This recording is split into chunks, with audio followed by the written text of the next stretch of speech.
Hi பிரைஸ்லாட். இப்போ நம்ம பார்க்க போகிறது ஃபிங்கரிங் ஆன் கிட்டார். கிட்டாரில் வந்து லெஃப்ட் ஹேண்டில் தம் ஃபிங்கர் வந்து வாசிக்க வேண்டாம். ஏன்னா ப்ரெஸ் பண்ணுறதுக்கு point finger 1, middle finger 2, ring finger 3, little finger on 4. அதே மாதிரி ஃபாலோட் பை ரைட் ஹேண்ட். அதே மாதிரி நீங்கள் இதில் பார்க்குற மாதிரி first Fred, second Fred, third Fred, fourth Fred, fifth Fred, 5 Fred இருக்கும். ப்ராக்டிஸ் பண்ணும்போது 1 2 3 4 1 2 3 4 பேட்டர்ன் 1 பேட்டர்ன் 2 பேட்டர்ன் 3 அப்படின்னு அதில் இருக்கும்.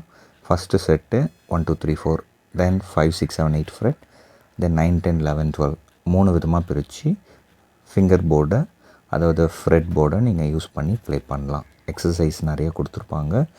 அந்த எக்ஸசைஸோட பேர் என்னென்னா guitar permutation. Pepper brown studio அப்படின்னு சொல்லிட்டு ஒரு வெப்சைட் இருக்குது. அதில் நம்ம ஃப்ரீயாகவே நிறைய விஷயங்களை கற்றுக்கலாம். தென் இன்டூ போட்டால் டோன்ட் ப்ளே, 0 போட்டால் ஓப்பன் ஸ்ட்ரிங்.